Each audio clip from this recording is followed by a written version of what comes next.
G'day, Finroo here, how you doing? This is the third time I've done this video. Oh, first time through, my mate Al rang me for a chat, which is wonderful. No problem there. Enjoyed having a chat with him. Second time through, I did the whole video. It was about 30 minutes long. And about 5 minutes before the end, my camera had cut out.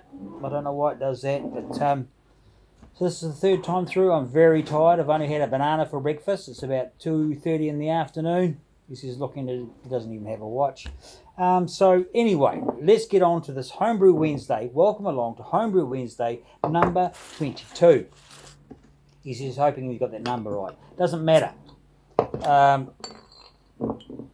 Actually watched a video from SJ Poor, did a live brew day video.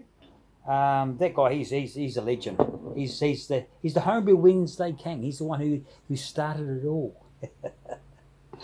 I don't know why I started doing Homebrew Wednesdays, but I'm really enjoying it. It's something to look forward to. So I had so much done on my last video. So I'm just going to make this one short and sweet because I'm very tired and I really need to go inside and have something to eat and go to bed. It's got brew day tomorrow. So the first thing is on the agenda is that Tube Dino's Octane Red is going very, very well. So it's gone really, really well. I gave the specs last week. I've just done a measurement before. It smells wonderful. Has a wee bit of orange in there, boys. Has a wee bit of orange, and girls. If there's any girls watching. And there is. Koro girl, how you doing? Yeah, it's going to be it has a beautiful red hue to it. You can't see it there because it's too dark. So, but anyway, it has a beautiful red colour to it. Has a beautiful smell, and so the final gravity from starting off at OG of 1050, which is the original gravity, ends up at the final gravity, which is the final gravity. The final reading, once all the sugars have been eaten by the yeast, came out at 1008, which gives me, got the wrong page here, gave me 5.6%. So that's finished now, and I'll leave it there just to give it another few hours, and tomorrow I'll throw it into the keg fridge and start chilling it down. So that'll be good. And tomorrow I'm going to be brewing, so that's wonderful, Dinos. And everyone else that's interested, and I'm sure you all are, because it's wonderful stuff and we love brewing. So just quickly moving along, this is going to be very short now because I'm so stuffed. Captain Bailey's Adventures, that's the brew that I'm going to be doing tomorrow. It's a brown ale. It says brown ale that he's taken from the Brew Bible, and I don't actually have a copy about that, but I was talking about that at the Homebrew shop today. But anyway, so this is what I've got. This is what I'm brewing. 4.4 kg of pale malt.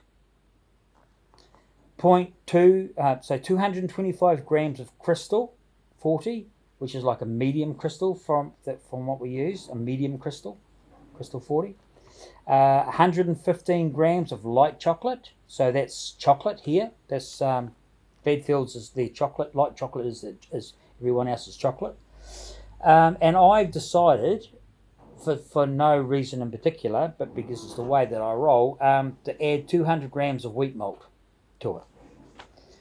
I could not get East Kent Golding hops or Challenger hops, so I've replaced them with Fuggles and Willamette, because that's what I've got. Couldn't get them at the shop. I'm Nottingham yeast. I've got some Nottingham yeast. Where I put the bloody stuff? It's here somewhere. Anyway, I've got the correct yeast. I think I might have dropped it on the floor before. Oh yes, I did too. In the fridge. Okay, so what I've got here is the Nottingham. So this is Lallemand Nottingham yeast, and that's what the good captain uses. So I'll get a good indication of what he's drinking and what he's up to. So I'm really interested in what other. And this is the whole thing about the series that I'm doing is getting a bit of an idea about what other people are drinking rather than sticking to what I normally do, which is what I normally do. Fabulous. So I've got the hops that I'm going to use. Unfortunately, I couldn't get East Kent Goldings or Challenger. So as I just said, I've replaced it with Fuggles hops and Willamette. I'm going to be adding a little bit of calcium chloride, just a wee bit, probably just a couple of pinches. And I've got some calcium sulfate, which is gypsum, probably a teaspoon of that. And that'll help bring my pH down to hopefully around the 5.2, 5.3. Wonderful. Couldn't get any. I went to get some more Irish moss today, but apparently this Werflock tablets is a similar thing, and so that's what I've got. So things are changing, but anyway, I'm sure that'll do the job, and it will do the job. So I've called this one. This is Captain's Northern Brown Ale. So Captain Bailey always says smooth sailing. Okay, if someone's drinking a bit real heavy beer or something like a big smooth sailing. So I've called this Captain Smooth. Oh, Captain Smooth. Okay, so it's going to be good. It's going to be really good. I like the look of the recipe. Looks really, really good. So I'm going to sign off now. I'm going to say cheers. As I said, this is the third effort I've had. I had records out here. I mean, I had went through all the albums from Savatage. I'm going to do this another time if you guys are interested. Please let me know in the comments if you're interested in seeing these records or just beer brewing. But I just like to sort of mix it up sometimes with a few things, you know. So brew day tomorrow. So what we've got is, the first thing was we had the Stoney's Screaming Yelling Monkey, which I didn't get around to getting the peanut butter extract into, but ended up with a wonderful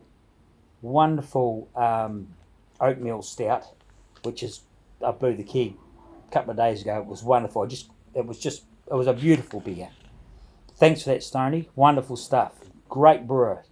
And I said to him, where do you get your recipes from? He said, because he's a hard case, old Stone. He's a good guy. He said to me, I always do my own recipes and I always shoot from the hip. And I've only ever made one beer that even a drummer wouldn't drink. And if you played in bands, you're going to get a bit of an idea of that. Pardon me. The Red Octane from Cheap Dunos, which is going to be called, what did I call it? I was on form before. Tube Dino's one was going to be called. So Tube Dino's, it was an Octane Red IPA. And so I thought I'd call it Ocdino, which is pirate talk for, I don't know. I don't know. I don't know. Ocdino. So that's what that's called. Ocdino. And this one I'm been calling Captain Smooth, because he always says smooth sailing. And so I'm really ready for bed. I've had a huge day. Did canine friends this morning with the dogs. Had a wonderful time, and the dogs had a great time, and the service users all had a wonderful time. And it's just an hour of, voluntary work sort of thing. And so it was really good. Went to your shout, and had a great talk with Jared's dad, actually, about very interesting about the history of your shout, and basically homebrewing in general. It was very interesting.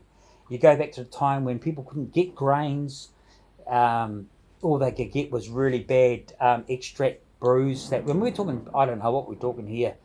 I'm imagining it was the 80s. It may have been earlier than that. but certainly I remember if ever homebrew came up back then when I was playing in bands, it was like, oh, hey, no way. It was pretty bad stuff. But anyway, at least someone has to start somewhere. But it was a really good, interesting, and a great chat I had with Jared's dad. And yeah, I'd like to talk with him some more and relay about what homebrewing was like in New Zealand.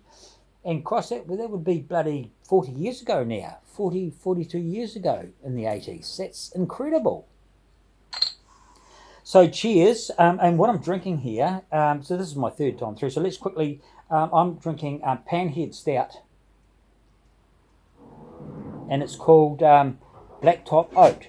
So I'm picking it's an oatmeal stout.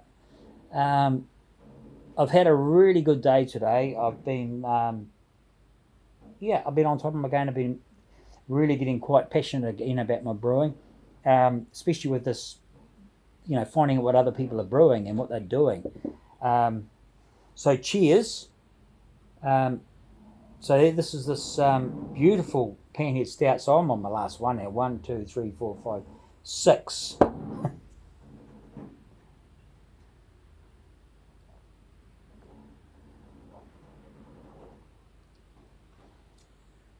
It's a beautiful drop. And if I've got time, just quickly, if anyone's interested, now is a wonderful time to be supporting your local homebrew breweries, especially, I don't know if it's especially in New Zealand, but there is a very bad CO2 shortage in the country. And there are a few ways around it. I won't go into it now because I'm too tired, but the best thing that we can do as homebrewers who really, I guess, got a lot of our info from talking to craft breweries and the brewers there and becoming friends with them and chatting with them and being interested in their product. The best thing that we can do now to sort of say, yep, thanks, and we're mates, is to buy their beer.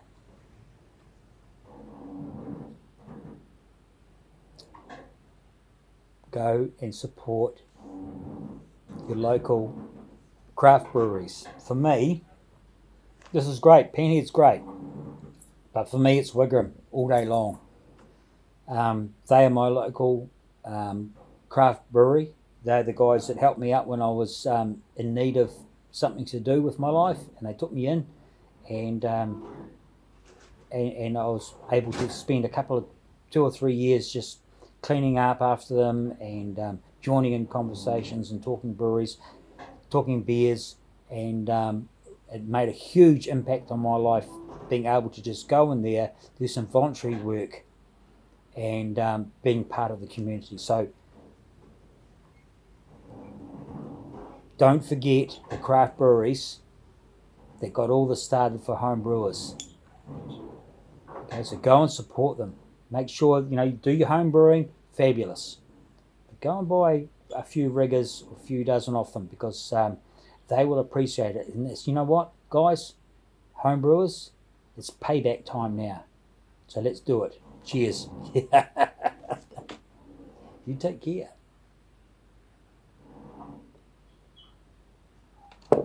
Cheers.